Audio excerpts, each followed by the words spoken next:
Assalamualaikum warahmatullahi wabarakatuh. Perkenalkan, nama saya Nur Ainun Sagala. Saya dari kelas 10 Ilmu Kesehatan Masyarakat semester 3. Pada kesempatan kali ini, saya akan menjelaskan tentang alga. Komponen-komponen yang akan kita pelajari yaitu definisi alga, jenis-jenis alga, karakteristik alga, dan juga manfaat-manfaat alga. Yang pertama yaitu pengertian alga. Alga atau dalam bentuk jamaknya adalah sekumpulan organisme autotrof yang tidak memiliki organ dengan perbedaan fungsi yang nyata. Alga bahkan dapat dianggap tidak memiliki organ seperti yang dimiliki tumbuhan, yaitu akar, batang, daun, dan sebagainya. Karena itu, alga pernah digolongkan pula sebagai tumbuhan bertalus.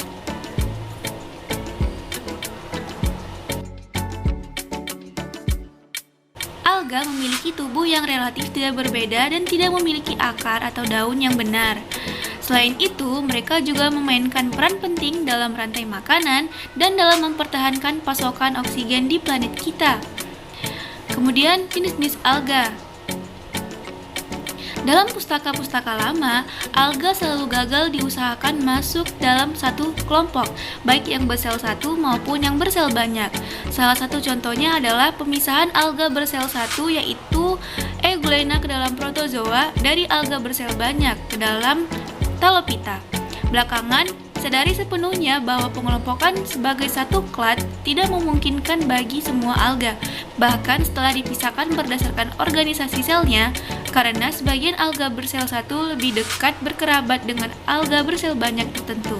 Nah, jenis-jenis alga yaitu Bacillariophyta atau diatom, kemudian Pyrophyta atau Dinoflagellata, kemudian Euglenophyta atau Euglena, dan ada Rhodophyta atau alga merah. Kemudian ada Cyanophyta atau alga biru, Chirosiphyta atau golden alga, kemudian Chlorophyta atau alga hijau, dan Phaeophyta atau gangga coklat. Yang pertama yaitu Bacillariophyta atau diatom. Ganggang uniseluler yang memiliki tudung keras yang disebut frustul yang terdiri dari silika dan ditutupi oleh lapisan organik. Dinding sel terdiri dari epiteka dan hipekaika. Memiliki beragam bentuk kloroplas seperti cakram, huruf H, periferal, dan datar. Habitatnya biasanya di air tawar, air laut, dan area basah atau lembab. Sebagian hidup bebas dan sebagian hidup di koloni.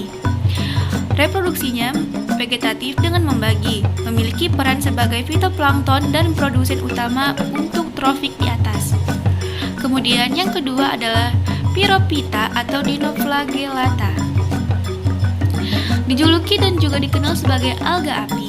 Ini karena tubuhnya dapat berfluoresensi karena mengandung fosfor, memiliki kemampuan berfluoresensi atau menghasilkan cahaya ini yang disebut sebagai bioluminescent. Alga uniseluler ini memiliki dua flagella dan ditutupi oleh lapisan selulosa. Mengandung klorofil A dan C, beta-karoten, xanthofil, dan peran menjadi produsen utama dan bagian penting dalam rantai makanan laut.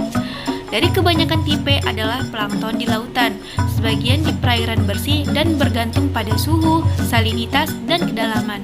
Karena alga bersifat heterotrofik atau saprofit, simbiotik, parasit, atau hidup bebas.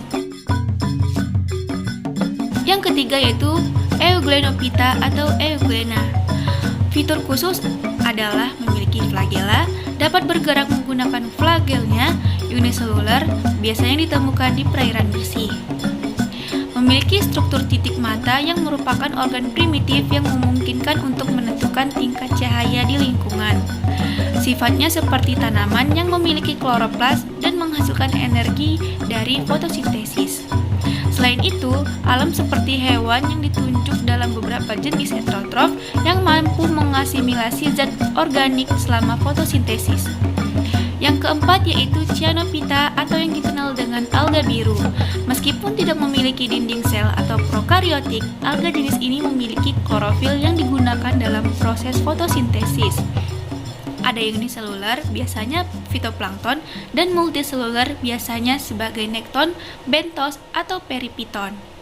Habitatnya ada di perairan, terutama di air tawar, dan tempat-tempat lembab, dan dalam beberapa jenis lainnya. Karena klorofil tidak terletak di dalam, tetapi kloroplas menyebar ke seluruh sitoplasma. Yang kelima yaitu Trisopita atau golden alga.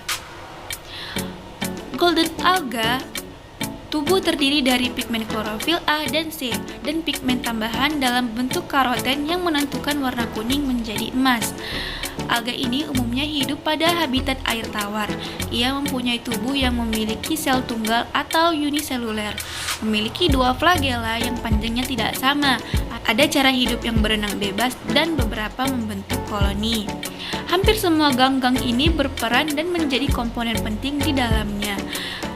Eksosit laut adalah bagian dari jenis plankton yang disebut fitoplankton.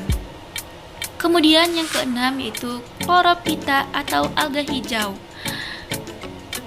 Mengandung klorofil A dan klorofil B, beta, gamma, karotenoid yang terdiri dari cipasasantin, ciponein, lutein, violasantin, dan zeaxanthin. Dan rumput laut ini hidup di koloni. Biasanya hidup di air tawar, air laut, juga di salju daerah lembab, dan epifit. Tubuh hijau eukariotik karena memiliki pigmen klorofil proses fotosintesis. Memiliki dinding sel yang mengandung selulosa dan berlendir sehingga lingkungan menjadi licin. Memiliki berbagai bentuk, dalam beberapa jenis itu adalah fitoplankton. Kemudian memiliki bentuk tubuh bulat dengan kloroplas yang menyerupai lonceng atau mangkuk, dan jenis ganggang digunakan sebagai bahan makanan sebagai protein sel tunggal. Yang ketujuh yaitu Rhodophyta atau alga merah.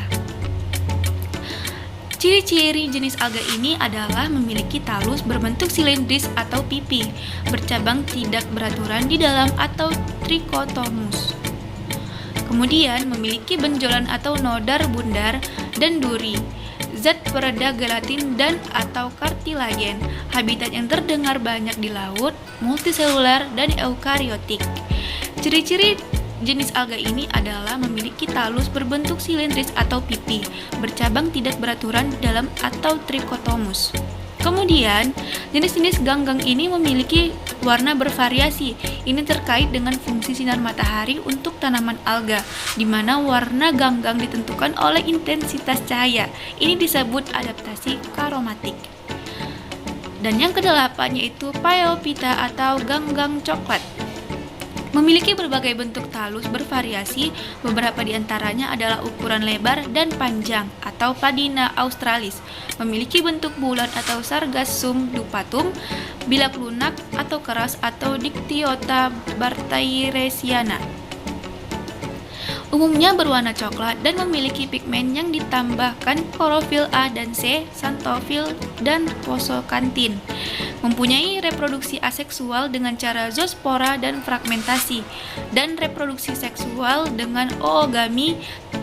Telur diproduksi oleh Oogania dan sperma diproduksi oleh Antheridia. Mayoritas jenis ganggang ini adalah makroalga, sehingga jenis alga ini memainkan peran penting dalam ekologi laut di mana ia bertindak sebagai penjaga suhu dingin di lautan. Ciri-ciri alga. Yang pertama, termasuk organisme eukariotik.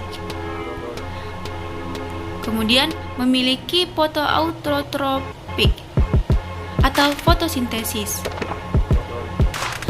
Ada klorofil dan pigmen fotosintesis lainnya. Memiliki pirenoid, dapat menyimpan cadangan makanan, memiliki sifat uniseluler atau multiseluler, dan memiliki dinding sel atau tidak. Kemudian, tidak dapat dibedakan antara akar, batang, dan daun. Dapat hidup bebas atau simbiotik dengan jamur membentuk lumut. Memiliki habitat di perairan, baik di air tawar dan di air laut, tempat-tempat yang lembab, serta bisa menempel, termasuk soliter atau terjadah, Dapat juga bereproduksi secara aseksual, yaitu membelah atau fragmentasi atau spora vegetatif, dan seksual, yaitu konjugasi atau singami atau anisogami, termasuk metagenesis atau tidak. Bisa juga bergerak atau tidak bergerak. Manfaat alga.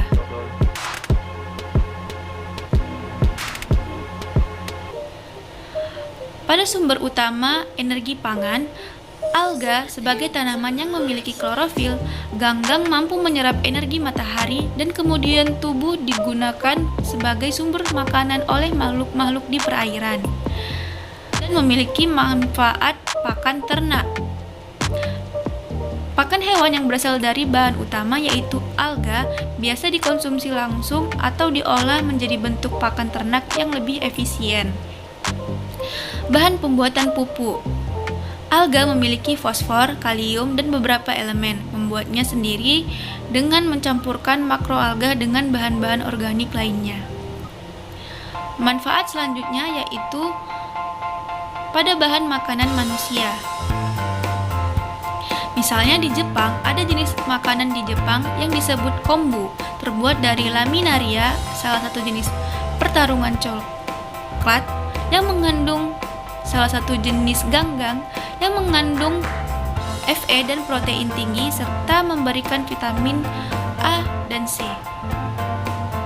Sejak dahulu kala, manusia memang telah menemukan berbagai jenis ganggang yang dapat dikonsumsi dan menjadi bahan makanan alternatif alih-alih beras dan jagung.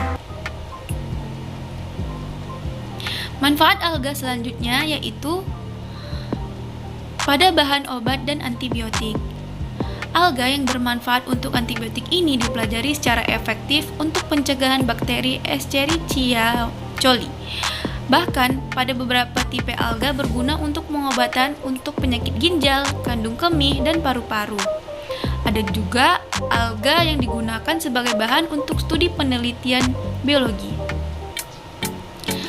Demikianlah pelajaran tentang pengertian alga berupa jenis, ciri-ciri, dan manfaat secara lengkap yang dapat saya sampaikan. Semoga dapat bermanfaat bagi Anda semua. Terima kasih. Jika ada pertanyaan, silakan komentar di kolom komentar di bawah dan jangan lupa untuk like dan subscribe channel ini.